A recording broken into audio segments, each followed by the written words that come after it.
Bismillahirrahmanirrahim. Assalamualaikum warahmatullahi wabarakatuh. Hai, apa kabarnya anak-anakku semua?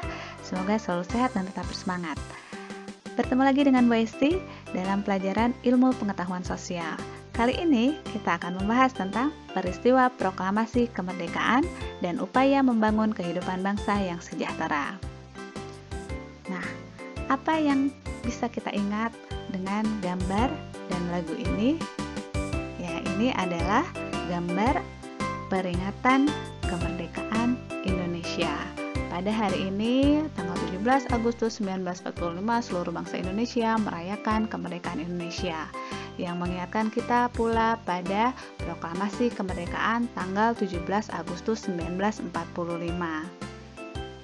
Nah, peristiwa proklamasi kemerdekaan ini sangat penting bagi bangsa Indonesia karena mengandung makna merupakan puncak perjuangan bangsa Indonesia mengusir penjajah untuk mendapatkan haknya sebagai bangsa yang merdeka, tidak ditindas oleh bangsa lain, dan memiliki kedudukan yang sama dengan bangsa yang lain. Nah, sebelum kita membahas tentang makna kemerdekaan bangsa Indonesia, ada baiknya kita mengingat peristiwa penting menjelang proklamasi kemerdekaan Indonesia. Ada beberapa peristiwa penting menjelang proklamasi kemerdekaan bangsa Indonesia.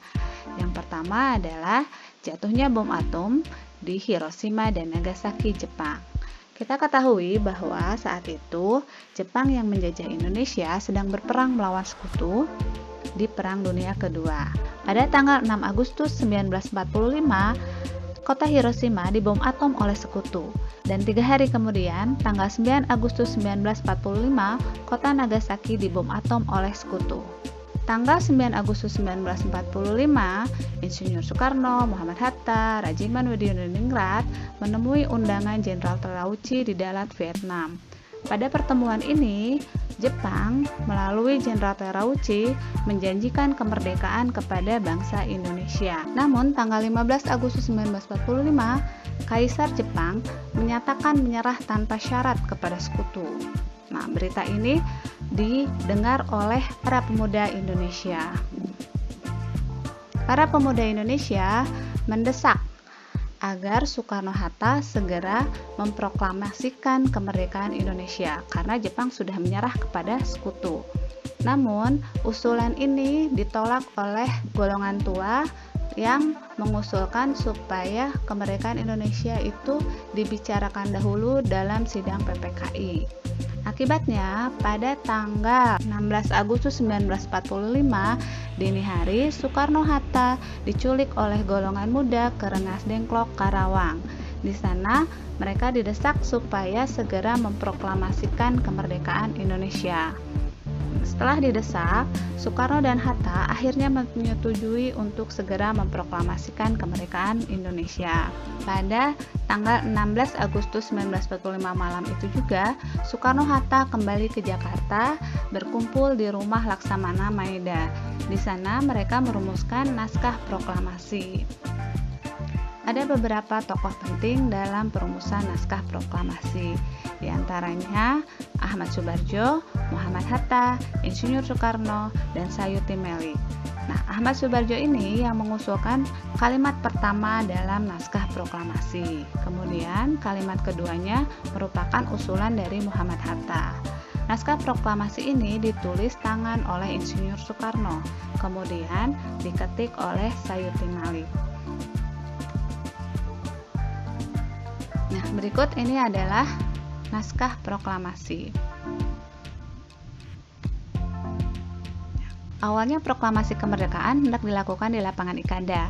Namun, untuk menghindari bentrokan dengan tentara Jepang, tempat pembacaan proklamasi dipindahkan.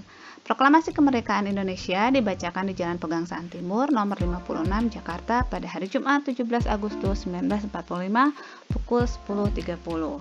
Pembacaan teks proklamasi ini dilakukan oleh Soekarno dan didampingi oleh Muhammad Hatta. Proklamasi. Kami, bangsa Indonesia, dengan ini menyatakan kemerdekaan Indonesia. Hal-hal yang mengenai pemindahan kekuasaan dan lain-lain diselenggarakan dengan cara saksama dan dalam tempo yang sesingkat-singkatnya. Jakarta, 17 Agustus 1945, atas nama bangsa Indonesia, Soekarno Hatta. Nah, setelah naskah proklamasi dibacakan, diadakanlah upacara pengibaran bendera merah putih yang diiringi oleh lagu Indonesia Raya. Nah, berita kemerdekaan Indonesia ini atau proklamasi kemerdekaan ini disebarkan melalui berbagai media saat itu ya. Ada siaran radio, media cetak, kemudian beberapa utusan daerah. Nah, setelah kita mengetahui sejarah singkat tentang proklamasi kemerdekaan, kita harus memahami makna proklamasi bagi bangsa Indonesia.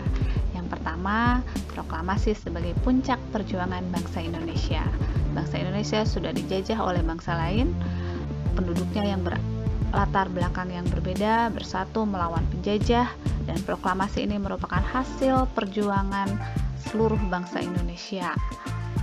Kemudian yang kedua, secara de facto merupakan pengakuan kepada dunia luar bahwa Indonesia adalah negara yang merdeka. Dan secara de jure diakui oleh negara lain kalau Indonesia adalah negara yang merdeka. Kemudian yang ketiga, menaikkan martabat bangsa.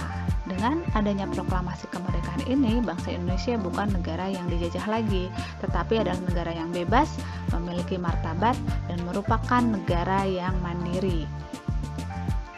Yang keempat, proklamasi kemerdekaan merupakan perjuangan sebagai negara baru. Jadi, negara Indonesia lahir sebagai negara yang dibangun oleh rakyat dan untuk rakyat, sebagai negara yang mandiri dan tidak tergantung kepada negara lain. Dan yang terakhir, dengan adanya proklamasi kemerdekaan ini adalah tonggak sejarah bangsa Indonesia. Bangsa Indonesia membuka lembaran baru sebagai bangsa yang terbebas dari belenggu penjajahan.